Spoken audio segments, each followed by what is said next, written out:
Okay, let's start है। आजको हाम्रो मेन टपिक भनेको चाहिँ ग्राभिटी एन्ड ग्राभिटेसन है।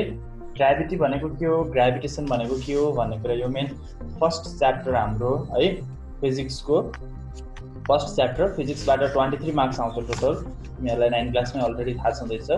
र यो फर्स्ट च्याप्टरमा ग्राभिटी ग्राभिटेसन दुईटा टर्म छ, यो भनेको के हो भन्ने कुरा फर्स्टमा बुझ्न जरुरी छ है।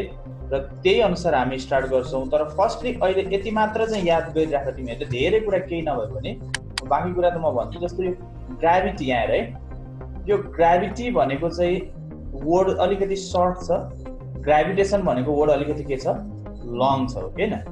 सो यति चाहिँ तिमीले अहिले याद गर। अहिले म यसको कुरा केही गर्दिनँ, जस्ट तिमीले यति मात्र अहिले याद गरिराख। ग्राभिटेसन भनेको वर्ड लङ छ, द्याट मिन्स यसको रेन्ज धेरै छ, टाढा टाढासम्म पुग्छ। यो युनिभर्स भरिकै कुरा हुन्छ यसमा है। यसमा चाहिँ युनिभर्स भरिकै कुरा हुन्छ, लङ वर्ड छ, द्याट मिन्स रेन्ज यसको टाढासम्म छ। ग्राभिटी भन्ने पोइन्ट चाहिँ यो वर्ड चाहिँ सर्ट छ, यो चाहिँ धेरै टाढासम्मको कुरा होइन, यो एउटा प्लानेटको कुरा हो, अर्थात् एउटा हेभेनली बडीको कुरा हो। अहिले यति मात्र भने पछि यो टपिक आउँदा यसको डिफरेन्सको कुरा आउँदाखेरि, अर्थात् ग्राभिटेसनबाट ग्राभिटी भन्ने पढ्न हामी जब सिफ्ट गर्छौँ त्यतिखेर यसको बारेमा फर्दर मोर डिटेलमा म कुरा गर्छु है। सो यो फर्स्ट लेसनको ग्राभिटी ग्राभिटेसनमा पहिले हामी बुझौँ ग्राभिटेसन भनेको के हो। पढ्नुस् त के रहेछ ग्राभिटेसन भनेको। The mutual force of attraction between any two bodies in the universe is called gravitation. Okay, the mutual force of attraction between any two bodies in the universe is called gravitation भन्यो है। अब हामीले यहाँनिर के बुझौँ भने, जस्तो यो अहिले त यो युनिभर्सको कुरा छोडिदियो, एउटा म्याग्नेटसँग अर्को म्याग्नेट नजिकै राख्यो भने एट्र्याक्ट गर्छ, ओके न। हो त्यस्तै कुनै पनि दुईटा अब्जेक्टमा पनि के हुन्छ अरे भने एकअर्कामा एट्र्याक्सनको फोर्स आउँछ अरे क्या है, एकअर्कामा एट्र्याक्टिङ फोर्स आउँछ अरे। सर्टेन डिस्टेन्समा दुईटा अब्जेक्टलाई राखिएको छ भनेदेखि के हुन्छ त भन्दाखेरि एट्र्याक्सनको फोर्स आउँछ, एकअर्कामा एट्र्याक्ट गर्छ। याद गर है, म्याग्नेट र यसमा अलिकति फरक चाहिँ के छ भने म्याग्नेटमा रिपल्सन पनि हुन्छ, दुईटा अब्जेक्ट एकअर्का बिचमा टाढा पनि जान्छ म्याग्नेटहरू, दुईटा म्याग्नेट भने यो चाहिँ एकअर्कालाई एट्र्याक्ट मात्र गर्ने फोर्स हो, रिपल्सनको फोर्स होइन, रिपेल गर्ने फोर्स होइन है। यसलाई अर्को के पनि भनिन्छ, it is also called gravitational force पनि भनिन्छ। र यो के हुन्छ भन्छ भनेदेखि दुईटा अब्जेक्टमा यो के हुँदो रहेछ त भन्दाखेरि सर्टेन डिस्टेन्समा राखिएको छ दुईटा अब्जेक्टलाई भने यो जहिल्यै पनि तिनीहरू बिचको फोर्स एउटा चाहिँ एक्ट गर्छ र यो m1 भन्ने मासले m2 भन्ने मासलाई आफ्नो सेन्टरतिर तान्छ भने m2 भन्ने मासले चाहिँ यो m1 भन्ने मासलाई आफ्नो सेन्टरतिर तान्छ। सो तिमीहरूलाई कसैले सोध्यो भने what is the direction of gravitational force भन्यो भने towards the centre of two attracting bodies, एकअर्कालाई एट्र्याक्ट गर्ने यो अब्जेक्ट ए र अब्जेक्ट बी छ जुन, तिनीहरूको ग्राभिटेसनल फोर्सको डिरेक्सन भनेको एक अर्काको सेन्टरतिर हुन्छ। यो अब्जेक्ट बी ले पनि अब्जेक्ट ए लाई आफ्नो सेन्टरतिर तानिरहेछ भने अब्जेक्ट ए ले पनि अब्जेक्ट बी लाई चाहिँ आफ्नो सेन्टरतिर तानिरहेछ है। र यसरी चाहिँ कुनै पनि अब्जेक्टले अथवा कुनै पनि मासले चाहिँ अर्को अब्जेक्टलाई तान्नाले गर्दाखेरि चाहिँ ग्राभिटेसनल फोर्स त्यो हुनाले गर्दा त्यसको एक्जिस्टेन्सले गर्दाखेरि चाहिँ हाम्रो लाइफ पोसिबल भएको छ आजसम्म। जस्तो के हुन सक्ला त भन्दाखेरि सनको वरिपरि सोलर सिस्टममा जुन प्लानेटहरू रिभल्भ गरिरहेछन् त्यो प्लानेटहरू सबै रिभल्भ गरेको ग्राभिटेसनल फोर्सको कारणले गर्दा नै हो। युनिभर्समा अथवा भनौँ ग्यालेक्सीमा स्टार्सहरू, त्यसै गरी स्टार्सको आफ्नो आफ्नो फ्यामिलीहरू जुन छ, जस्तो सनको सोलर सिस्टम भने जस्तो, त्यो सबै एकअर्कामा चाहिँ म्युचुअल फोर्स अफ एट्र्याक्सनको कारणले गर्दा एकअर्का बिचको फोर्स हो यो है। र त्यो म्युचुअल फोर्स अफ एट्र्याक्सनको कारणले गर्दा के भइरहेछ त एक्जिस्ट भइरहेछ है। र यस्तै यस्तै अरू थुप्रै एक्जाम्पलहरू पनि छन्, तिमीले खोज्न सक्छौ, बुझ्न सक्छौ है। त्यो तिमीलाई मैले वर्कको रूपमा छोडिदिएको छु लास्टमा। र अहिले अब कुरा गरौँ यसको हिस्ट्रीको कुरा है। 1542 AD मा, त्योभन्दा अगाडि के कन्सिडर गरिन्थ्यो अरे भन्दाखेरि अर्थको वरिपरि चाहिँ सन चाहिँ रिभल्भ गरिरहेछ। जस्तो हामी अर्थमा बसेर हेर्दा के देखिन्छ, हामी त यहीँ छौँ, तर के भइरहेछ, सन चाहिँ आएर हाम्रो स्काईमा माथि के भइरहेछ त रिभल्भ गर्दै घुम्दै घुम्दै घुम्दै घुम्दै जस्तो है। भनेपछि सनले रिभल्भ गरिरहेछ, मुनले रिभल्भ गरिरहेछ भन्ने बिलिभ गरिन्थ्यो पहिले है। र त्यो कन्सेप्टलाई चाहिँ के भनिन्छ त भन्दा जियोसेन्ट्रिक मोडल अर्थात् टोलेमाइक मोडल भनेर भनिन्थ्यो। भनेको जियो भनेको अर्थ, सेन्ट्रिक भनेको centre. That means the earth-centered model of the solar system in which the earth is considered as the center of the solar system and other planets and satellites including the sun सहित है are considered to revolve around the earth is called geocentric model। यसलाई screenshot गरेर राख्नु यो definition mainly, र अघिको पनि screenshot गर्नुपर्छ है, त्यसलाई प्रिभियस गरिदिन्छु म अहिले, त्यसलाई पनि स्क्रिनशट गर्नु है। अर्को के भयो त यहाँ भन्दाखेरि 16th सेन्चुरीमा, जब 16th सेन्चुरीमा चाहिँ निकोलस कोपरनिकसले के गरे त भन्दा एउटा हेलियोसेन्ट्रिक मोडल अफ द सोलर सिस्टमलाई चाहिँ उनले सजेस्ट गरे है। हेलियोसेन्ट्रिक के रहेछ त भन्दा हेलियो भनेको सन हो है, र सनलाई सेन्टर मान्ने।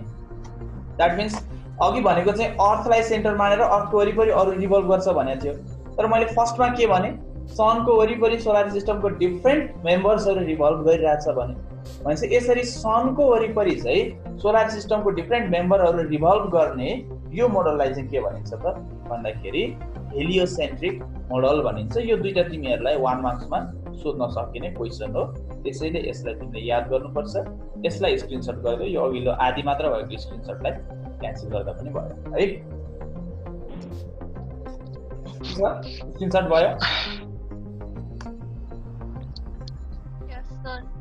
ओके, म अघिल्लोमा पनि जान्छु है त एकचोटि। यो माथिको यो डेफिनेसनलाई अहिले फिगर पर्दैन, यसलाई स्क्रिनशट गर त भयो है। ओके, हामी यहाँसम्म पुग्यौँ है। अब यसपछि नेक्स्ट के छ त हाम्रो टपिक भन्दा अब न्युटन्स ल अफ ग्राभिटेसन। अब के भयो भने सनको वरिपरि डिफ्रेन्ट प्लानेट्स एन्ड अब्जेक्ट्सले रिभल्भ गर्छ भन्ने कुरा त थाहा भयो हेलियोसेन्ट्रिक मोडलमा निकोलस कोपरनिकसले सजेस्ट गरे। तर किन रिभल्भ गरिरहेछ त, के भइरहेछ त, के कारणले गर्दा यो कुरा चाहिँ पोसिबल भइरहेछ भनेर न्युटनले स्टडी गरेछ। र न्युटनले स्टडी गरेपछि के थाहा पाएछन् त भन्दाखेरि धेरै लङ स्टडी पछि जुन भनिन्छ न्युटन चाहिँ एक ठाउँ बसिरहँदा रुखको फेदमा बसिरहँदाखेरि स्याउ खस्यो, अनि स्याउ खसेपछि चाहिँ न्युटनले किन खस्यो भनेर स्टडी गर्न थाले, अर्थात् भनौँ त्यसरी चाहिँ त्यो स्याउ खसेपछि पत्ता लाग्यो भनेर भनिएको छ होइन। तर जे भए पनि त्यो एकदम लङ स्टडी हो। स्याउ खस्यो ए ग्राभिटेसन भनेर फ्याट्ट पत्ता लागेको कुरा चाहिँ होइन है, त्यो एकदम लङ टर्मको स्टडी पछि न्युटनले पत्ता लागेको कुरा हो। र न्युटनले चाहिँ के थाहा पाएछन् त भन्दाखेरि यो कुरा थाहा पाएछन्, र यो न्युटनले एउटा लको रूपमा स्टेट गरिदिए यो थाहा पाएर। र के भने भन्दा every object in this universe attracts each other with a force called gravitation, which is directly proportional to the product of their masses and inversely proportional to the square of the distance between their centers। मतलब चाहिँ के भयो भन्दाखेरि दुईटा अघि मैले जुन object बनाइदिएको थिएँ फर्स्ट पेजमा, त्यो दुईटा अब्जेक्ट बीचको फोर्स अफ एट्र्याक्सन चाहिँ तिनीहरू बीचको डिस्टेन्स जति बढ्दै जान्छ, इन्भर्स भनेको छ यहाँ है, तिनीहरू बीचको डिस्टेन्स चाहिँ जति बढ्दै जान्छ फोर्स घट्दै जान्छ। हामीलाई थाहा छ यो कुरा, म्याग्नेटलाई जति टाढा राख्छौँ त्यसले अर्कोलाई तान्न त्यति नै गाह्रो पर्छ। एक्ज्याक्टली यो पनि त्यस्तो, डिस्टेन्स जति बढ्दै जान्छ त्यति नै गाह्रो हुँदो रहेछ एट्र्याक्ट गर्न। सो इन्भर्स रिलेसन हुन्छ, डिस्टेन्स बढ्दा फोर्स घट्ने हुन्छ। तर म्याग्नेट जति ठुलो छ, जति स्ट्रङ छ त्यति नै सजिलै एट्र्याक्ट गर्न सक्छ। सानो म्याग्नेटले भन्दा ठुलो म्याग्नेटले सजिलै एट्र्याक्ट गर्छ अर्को पिनलाई अथवा अर्को म्याग्नेटलाई। भने जस्तै यहाँ पनि मासेस जति हेभी छ, जति ठुलो अब्जेक्ट छ त्यसले त्यसको फोर्स पनि के हुन्छ त बढेर जान्छ, धेरै भएर जान्छ। सो प्रोडक्ट अफ मासेससँग चाहिँ डाइरेक्टली प्रोपोर्सनल छ, तर स्क्वायर अफ द डिस्टेन्ससँग चाहिँ इन्भर्सली प्रोपोर्सनल छ। अब डिस्टेन्ससँग इन्भर्सली प्रोपोर्सनल त ठिक छ, तर स्क्वायर किन आयो भन्ने कुरा आउँछ। यो म नेक्स्ट क्लासमा यो स्क्वायरकै लागि मात्र छुट्टै कुरा गर्छु है, किन स्क्वायर नै आयो भन्ने कुरा गर्छु। अहिले चाहिँ यो स्टेटमेन्टलाई याद गर, द्याट मिन्स स्क्रिनशट गरौँ यसलाई। ओके मैले नेक्स्ट पेजमा गएँ है त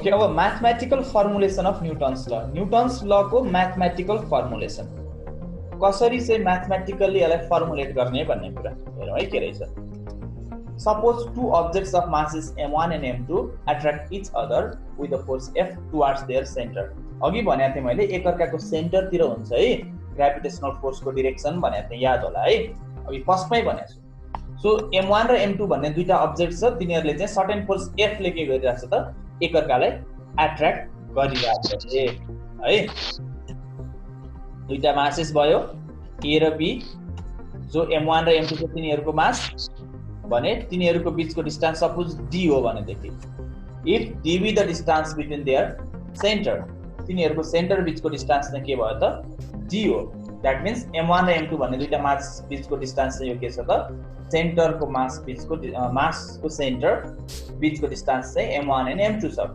के रे d छ है m1 m2 बीचको डिस्टेन्स भने न्युटन्स लले के भनेछ नि त न्युटन्सले के फर्मुलेट गर्दैछ हामीलाई अर्थात के चाहिँ सजेस्ट गरेछन् त भन्दा त्यो जुन फोर्स छ F फोर्स त्यो चाहिँ के छ directly proportional to product of masses that means m1 into m2 सँग डाइरेक्टली प्रोपोर्सनल छ त्यो त हामी लेख्न पाउँछौं है फेरि न्युटनले नै भने अनुसार हामी के लेख्न पाउँछौं त भन्दाखेरि F is inversely proportional to the square of the distance यो पनि लेख्न पाउँछौं हैन त सो अब यो दुईटालाई कम्बाइन गर्ने हो त के आउँदो रहेछ कम्बाइनिङ इक्वेसन 1 and 2 यस्तो आउँछ है जुन हामीले यो 9 क्लासमा पनि पढाएको छौं F = ma प्रुफ गर्ने बेलामा कम्बाइन गर्न त हामीले सिकेका छौं सो यो डाइरेक्टली प्रोपोर्सनल वालालाई हामी माथि राख्दै छौं इन्भर्सली प्रोपोर्सनल यो d स्क्वायर तल थियो त्यसलाई यहाँ राख्दै छौं सो यसरी कम्बाइन गरौँ अब हामी के गर्छौं त भन्दाखेरि यो 9 मा एक्ज्याक्टली त्यो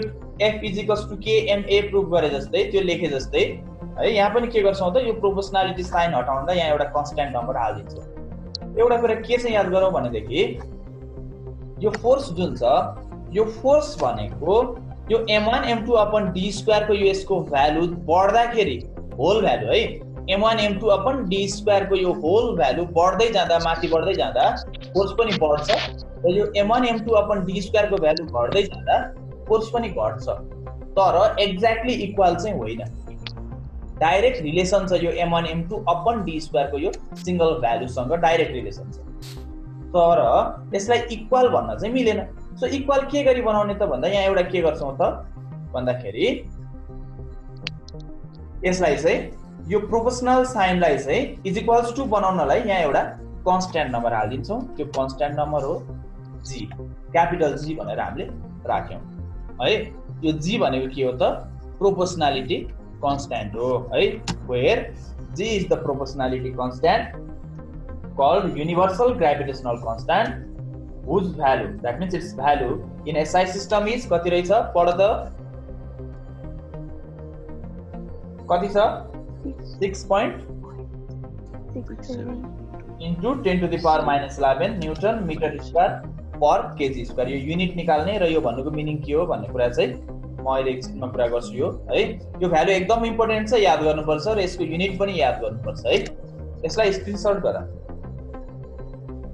यो एउटा इम्पोर्टेन्ट क्वेशन नै हो यो है लङ क्वेशन भएछ ओके अब नेक्स्टमा डेफिनेसन अफ G त्यो क्यापिटल G है यहाँ एउटा कुरा तिमीहरुले याद गरे कि गरेनौ 9 क्लासमा हामी के गर्थ्यौ F यहाँ फेरि म प्रिन्ट गर्दै छु यहाँ F kma निकाल्थ्यौ अनि k को ठाउँमा 1 लेखिदिन्थ्यौ यदि F1 भयो भने मास र एसेलरेसन 1 भयो भने उनीहरुको रेस्पेक्टिभ युनिट भ्यालु भयो भने k को भ्यालु 1 हुन्छ भन्थ्यौ तर यहाँ g को भ्यालु 1 लेखेनौ g को भ्यालु त यहाँ त्यति आयो एक्सपेरिमेन्टली यति फाइन्ड गरियो भनेर भन्यो है किन गरिएन त भन्ने कुरा आउँछ एउटा इम्पोर्टेन्ट त्यो पनि धेरै स्टुडेन्टले सोध्ने क्वेशन हो सो म भनिरा छु है ध्यान दिएर सुन एक्जाममा आउने क्वेशन त होइन तर पनि नलेज त लिनु पर्यो है सो यहाँ के हो त भन्दाखेरि 9 क्लासमा F kma मा k को भ्यालु 1 राख्ने बेलामा हामी के गर्थ्यौ भने फोर्स भनेको चाहिँ डिफाइन गर्न खोजिरा हुन्थ्यौ what is the definition of force 1 newton force define गर्न खोजिरा थियौ हामी त्यतिखेर सो त्यतिखेर हामी के गर्थ्यौ त भन्दा फोर्सलाई 1 न्यूटन यस्तो फोर्सलाई मानौ यति अमाउन्टलाई चाहिँ 1 न्यूटन फोर्स मानौ है यति अमाउन्टलाई 1 न्युटन फोर्स मानौँ जसले गर्दा कन्स्ट्यान्ट टर्म चाहिँ 1 आउँछ। अर्थात् भनौँ त्यो कन्स्ट्यान्ट 1 हुँदाखेरि जति फोर्स आउँछ त्यतिलाई 1 न्युटन भनिदिने भनेर त्यो वेमा डिफाइन गर्यो। तर यहाँ के भयो त भन्दा फोर्स अलरेडी डिफाइन भइसक्यो। फोर्स अलरेडी डिफाइन भएको फिजिकल क्वान्टिटी हो र मास र डिस्टेन्स पनि अलरेडी डिफाइन भएको फिजिकल क्वान्टिटी हो भने अब यसलाई 1 लेख्न मिल्दैन हामीले है। सो के भयो त यसको भ्यालु 1 लेख्न पाइएन। सञ्जयले ह्यान्ड रेज गरिरहेछ, केही सोध्नु पर्ने हो? केही छ सञ्जय सोध्नु पर्ने छैन? Okay okay. अब जी भनेको के रहेछ त? क्यापिटल जी। यसलाई डिफाइन गर्न सिकौँ है। हामीलाई के थाहा छ भन्दाखेरि F = G m1 m2 upon d square, अघि भर्खर पत्ता लागेको है। यो फर्मुला इम्पोर्टेन्ट छ है, याद गरिराख्ने। र यसलाई के गर्यौं त क्रस मल्टिप्लाई गरेर यो d स्क्वायर यता माथि गयो, fd स्क्वायर भयो, यो m1 m2 यता तल गयो, डिभाइड गर्नु गयो, that means fd square by m1 m2 that is g। अब यहाँ के गर्दै छौं त भन्दाखेरि g भनेको चाहिँ अब यहाँ हामी डिस्टेन्सलाई मासलाई दुईटैलाई 1 राख्दै छौं। If m1 = m2 = 1 kg and d = 1 meter, distance पनि 1 मिटर र m1 र m2 1 kg हुने हो भने यो 1 को स्क्वायर 1 नै हुन्छ, यो तल पनि 1 * 1 1 नै भयो। सो यहाँ f मात्र बाँकी रह्यो। सो g = f आयो। कतिखेर? डिस्टेन्स 1 हुँदा, दुईटै मास 1 kg हुँदा। सो त्यसो भए के देखियो त भन्दाखेरि त्यतिखेरको केसमा g = f देखियो। सो हामीले के भन्न सक्छौं त भन्दा यो g भनेको यसलाई युनिभर्सल ग्रेभिटेशनल कन्स्ट्यान्ट भनिन्छ है। सो यो भनेको के रहेछ त? thus universal gravitational constant is defined as the force of attraction between two unit masses भनेको 1 kg masses separated by unit distance, that means 1 meter distance between their center। किन unit मास र युनिट डिस्टेन्स भयो भन्दा f र g है। यो g भनेको f हो। कतिखेर त भन्दा जब मास 1 kg र डिस्टेन्स 1 मिटर हुन्छ भनेपछि त्यतिखेर मात्र हो जतिखेर मास के हुनु पर्यो त? युनिट हुनु पर्यो र डिस्टेन्स 1 मिटर हुनु पर्यो। यदि त्यो भएन भने त यो के हुँदैन त? f र g इक्वल हुँदैन। सो डेफिनेसनमा युनिट मास र युनिट डिस्टेन्सको कुरा मेन्सन हुँदो रहेछ है। कुरो बुझ्यो नि? अब हुन त यसरी पनि आउँछ, जस्तो मास जति छ, जस्तो यो 2 kg, यो 2 kg भयो भने 2 to the 4 हुन्छ, अनि यहाँ 2 को स्क्वायर भयो, डिस्टेन्स 2 मिटर भयो भनेदेखि 4 हुन्छ, 4 र 4 काटिन्छ। तर त्यतिखेर नि f र g इक्वल आउँछ। तर पनि हामी के गर्छौं त्यसलाई युनिटरी मेथडको कन्सेप्टमा जाँदा 1 kg हुँदाखेरि त्यही 1 मिटर डिस्टेन्स चाहिन्छ भन्ने कन्सेप्टमा जान्छौं। सो 1 मिटरलाई हामी बेस मानेर डिफाइन गर्छौं है। ओके, अब नेक्स्ट हेरौं के छ। स्क्रिनशट गरेछ त्यसलाई? स्क्रिनशट गर त।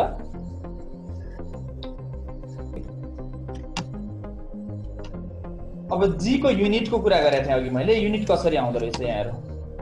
हामीलाई के थाहा छ त भन्दाखेरि अघि भर्खर निकालेको g = fd² upon m1 m2 भन्ने है।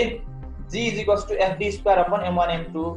अब यसमा आफ्नो आफ्नो युनिट युज गरौँ त के आउँछ? हामीलाई g को युनिट थाहा छैन है। सो युनिट अफ g लेख्छौँ हामी। g को ठाउँमा चाहिँ युनिट थाहा छैन, त्यसकै युनिट खोजिरहेछौँ। त्यही भएर युनिट अफ g = फोर्स को युनिट भनेको न्युटन, डिस्टेन्स को मिटर हो, सो मिटर स्क्वायर, m1 र m2 भनेको किलोग्राम किलोग्राम है। माथि चाहिँ फुल नेम भएछ, तल सर्ट फर्म भएछ। ओके, यसलाई बुझ्ने कोसिस गर है। अब के देख्यो त भन्दा युनिट अफ g भनेको के आयो त?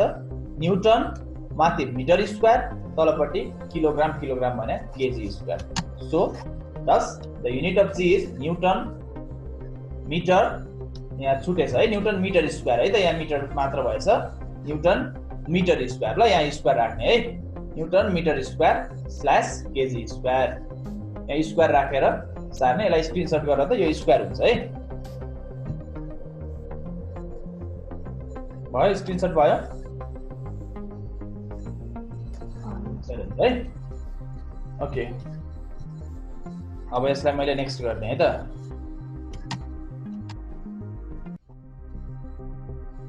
सम इम्पोर्टेन्ट क्वेशन्स भनेर है। अब क्वेशन हेरौँ इम्पोर्टेन्ट के रहेछन् त। Newton's law of gravitation is called universal law. न्युटनको ललाई युनिभर्सल ल भनिन्छ किन रे है? किन रहेछ भन्दा न्युटन्स ल अफ ग्रेभिटेसन चाहिँ माइक्रोस्कोपिक एकदम सानो, माइक्रोस्कोपिक एकदमै ह्युज अब्जेक्ट जस्तो सुकैलाई पनि एप्लिकेबल हुँदो रहेछ, ट्रुथ हुँदो रहेछ। त्यसै गरेर प्लेस्ड एभ्रिवेयर, जहाँसुकै राखे पनि हुन्छ। एन्ड इन एनी मिडियम भनेको जुनसुकै इलेक्ट्रिक मिडियममा राख कि म्याग्नेटिक मिडियममा राख कि जेमा राख, तिनीहरूले चाहिँ ग्राभिटेसनल फोर्स चाहिँ तिनीहरूको न्युटनले जसरी भनेका छन् त्यही वेमा एक्ट गर्छ। सो यसलाई जसरी राखे, जहाँ राखे पनि, जुनसुकै मिडियममा राखे पनि, जत्रो अब्जेक्ट भए पनि, टेरेस्ट्रियल सेलेस्टियल जस्तो सुकै भए पनि चाहिँ के हुँदो रहेछ त भन्दाखेरि यो चाहिँ ट्रुथ हुँदो रहेछ। That's why it is called universal. भन्नाले पुरै युनिभर्समा जस्तो सुकै कन्डिसनमा, जहाँसुकै जस्तो सुकै अब्जेक्टलाई पनि एप्लिकेबल हुन्छ। Next, G is called universal gravitational constant. अघि त्यही भनिरहेको थियो, किन युनिभर्सल भनेको त? युनिभर्सल भनेको युनिभर्स भरि जहाँसुकै पनि सेम हुने क्या, कहीँ पनि भेरिएसन नआउने। सो त्यही कुरा आयो यहाँनिर। The value of G is constant everywhere in the universe. Due to this reason, it is called universal gravitational constant. Our value of G is this one, 6.67 into 10 to the power minus 11 Newton meter square slash kg square. What does it mean? यसको मतलब के रहेछ भन्दा, जस्तो यसमा चाहिँ मैले पहिले एउटा कुरा तिमीहरूलाई सजेस्ट गरेँ, yo what does it mean भन्ने कुरा आउँछ नि जब क्वेसन, यो मात्र डेफिनेसन होइन, yo what does it mean भन्दा यो इट भनेको के हो यसलाई पहिले डिफाइन गर्ने। अहिलेको यो क्वेसनमा इट भनेको यो जी हो, जी को भ्यालु हैन त। यो इट भनेको यो सेन्टेन्सलाई नै भनिरहेको छ व्हाट डज इट मिन, तर यहाँ के भन्नु पर्यो त भन्दाखेरि यो मेन हामीले खोजेको यो क्वेसनमा भने त जी हो नि त, जी सँग डिल गर्दैछौँ नि त। सो जी को डेफिनेसन लेख्नु है, the value of G is यति भन्यो, इट मिन्स दैट। अब जी को डेफिनेसन के हो त? The gravitational force of attraction between unit masses separated by unit distance. त्यही होइन त जी को डेफिनेसन? इज के रहेछ त भन्दा यति रहेछ भन्नु पर्यो। र याद गर्नुपर्ने कुरा, यहाँ न्युटन मात्र आयो, यहाँनिर युनिट के छ त? Newton metre square slash KG square, that means per KG square छ। यहाँ न्युटन मात्र किन आयो भन्दा यो किलोग्राम भन्ने मासेस, यहाँ युनिट मासेसको कुरा अलरेडी मेन्सन भइसक्यो यो सेन्टेन्समा, र युनिट डिस्टेन्स यो मिटर पनि अलरेडी मेन्सन भइसक्यो। सो बाँकी रह्यो न्युटन मात्र, त्यही भएर यहाँ न्युटन मात्र लेख्यो। अथवा अर्को वेबाट हेर्छौ भने it means that the gravitational force भनेको छ अनि यहाँ इज छ, द्याट मिन्स अरु बीचको कुरालाई छोडेर हेर त यो सेन्टेन्स फाइनल्ली हेर्दा त यही त हो, फोर्स इज त हो। अनि फोर्स भनेपछि त न्युटन हुन्छ युनिटमा है, फोर्सको युनिट के हो त? न्युटन हो। सो हामी यहाँ के लेख्दैछौँ? न्युटन है। नेक्स्ट क्वेसन हेरौँ के रहेछ। What are the factors on which gravitational force depends? Okay, धेरै टाइम छैन, सकिन्छ पनि है। What are the factors on which the gravitational force depends भनिरहेछ। के रहेछ त फ्याक्टर्स हेरौँ हामी। ग्राभिटेसनल फोर्स डिपेन्ड हुने फ्याक्टर है। The gravitational force depends upon the masses of attracting object। यहाँनिर चाहिँ मैले यसरी लेख्दिएँ, मासेस मात्र लेख्दाखेरि चाहिँ कस्तो रिलेसन हुन्छ भन्ने थाहा हुन। सो ब्राकेटमा proportional to m1 into m2, यसलाई सफिक्समा तल लेख्दा राम्रो है। यहाँ m1 m2 यतिकै भएछ, m1 तलपट्टि सफिक्समा है। m1 इन्टु m2 सँग यो के छ त? प्रोपोर्सनल रहेछ, प्रोडक्टसँग डाइरेक्टली रिलेटेड छ है। कस्तो रिलेसन भन्यो भने डाइरेक्ट रिलेसन पनि भन्न सकिन्छ हैन। अब के गरौँ त भन्दाखेरि नेक्स्टमा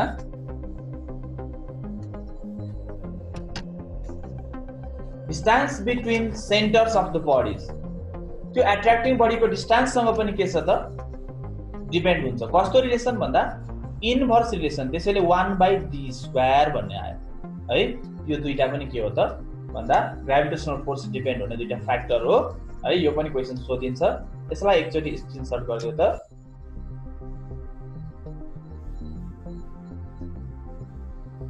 भयो भयो है। ओके, अब तिमीलाई होमवर्क पनि छ यहाँनिर, यो होमवर्क तिमीहरूले गर्नु। अरू बाँकी सबै नोट बनाउने हो। अघि जे कुरा इम्पोर्टेन्ट भनेर त्यो डिफ्रेन्ट कलर गरेको कुराहरू याद गर्ने है, हाइलाइट गरेको कुराहरू हुन्छ नि, तिनीहरूलाई याद गर्ने। त्यसै गरेर त्यसलाई जसरी छ त्यसरी नै नोट बनाउने। स्क्रिनशटलाई केही डिस्क्रिप्सनहरू दिएको छ, यो इन यति यति भनेको त्यो कुराहरू तिमीले लेखे पनि भयो नलेखे पनि भयो, जुन कुरालाई चाहिँ मैले डेफिनेसनको रूपमा दिएको छु अथवा डिस्क्राइबको रूपमा प्रुफको रूपमा दिएको छु तिनीहरूलाई लेख्ने है स्टेटमेन्टहरू। बाँकी डिस्क्रिप्सनका केही कुराहरू चाहिँ नलेख्दा पनि हुन्छ है। सो अब यो चाहिँ तिमीलाई होमवर्क हो, यो चाहिँ तिमीले सबमिट गर्नुपर्छ है त। Write some consequences of gravitational force. Gravitational फोर्सको कारणले गर्दा के हुन्छ, अघि फर्स्टमा मैले एउटा एक्जाम्पल त दिएको थिएँ, सोलर सिस्टमको कुरा, ग्यालेक्सीको कुरा, युनिभर्सको एक्जिस्टेन्सको कुराहरू, सँगसँगै अरू पनि तिमीले खोजेर लेख है। Why don't we feel the gravitational force with our friends? ल हेर त, एकअर्का बिचमा कुनै पनि अब्जेक्टमा ग्राभिटेसनल फोर्स हुन्छ भने हामी साथी बिचमा चाहिँ सँगै बस्दा, बेन्चमा बस्दा अथवा ओरतिर घरमा सँगै बस्दा दुईजना मान्छेमा चाहिँ एकअर्कालाई तानिएर किन नभित्रिएको? यो पनि एउटा इम्पोर्टेन्ट क्वेसन हो नि है। एकचोटि त्यो अघिको जी को भ्यालु छ, ध्यान दिएर सुन है त। यसको एन्सर तिमीले आफै पाउँछौ कि कसरी खोज भने त्यो अघि जी को भ्यालु जुन लेखेका छौ, क्यापिटल जी को भ्यालु, त्यो जी को भ्यालु राख है। अनि त्यस पछाडि सपोज तिम्रो साथी र तिमी ल जति मन लाग्छ त्यति राख, तिम्रो साथी र तिम्रो मास। सपोज तिमीहरू 50 केजी छौ दुईजना है, त 50 केजी राख्दै दुईजनाको m1 र m2 को ठाउँमा 50 केजी। तिमीहरू बसेर 1 मिटर टाढा डिस्टेन्सको ठाउँमा 1 राख्दौ, क्याल्कुलेट गरेर हेर फोर्स कति आउँछ है। एकदमै थोरै आउँछ कि, that's why we don't feel it. त्यही भएर हामीले फिल गर्दैनौँ। त्यही कुरा लेख्नुपर्छ, नेग्लिजिबल हुन्छ भन्ने कुरा लेख्नुपर्छ। यो चाहिँ मैले थोरै भनिदिएँ, तिमीले एकचोटि त्यो अघि मैले दिएको कुरालाई कन्सिडर गरेर क्याल्कुलेट गरेर हेर आफै है। Next question, what is the direction of gravitational force? म बोलिनँ, अघि भनिसकेको छु। What change occurs in gravitational force of attraction if फर्स्टमा the masses and distance between their centres are double. भनेको मास पनि डबल गर्यो, m1 को ठाउँमा 2m1 राख्नु, त्यो जुन फोर्सको फर्मुला छ नि अघि निकालेको F = G m1 m2/d² हो। त्यहाँनिर m1 को ठाउँमा र m2 को ठाउँमा यसरी 2 टाइम्स अफ मास राख्नु, किनकि डबल भनेको छ।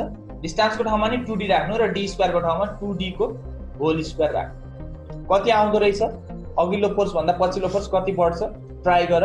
हामी नेक्स्ट क्लासमा यो स्क्वायरको कुरा गर्छु भनेको थिएँ अघि, त्यसपछि यो रिलेटेड कुरा पनि हेर्छौँ हामी। पहिले तिमीले एकचोटि ट्राई गरेर हेर है त्यो फर्मुलामा। यो पनि त्यस्तै गरेर डिस्टेन्स चाहिँ डबल, d को ठाउँमा 2d राख, तर मास चाहिँ m1 र m2 नै राख। के हुँदो रहेछ यो पनि एकचोटि चेक गरेर हेर है। सक्यो भने सकिहाल्यो, सकेन भने हामी नेक्स्ट क्लासमा यसको बारेमा डिस्कसन गर्छौँ। अर्को छ tides occur in ocean but not in lakes. Hint दिएँ मैले, ओसनमा पानी धेरै हुन्छ, लेक्समा पानी थोरै हुन्छ। अब यो दोस्रो क्वेसन जस्तै कुरो आउँछ, के रहेछ सोचेर लेख्ने कोसिस गर है त। यति क्वेसनलाई तिमीले ट्राई गर, स्क्रिनशट गर त।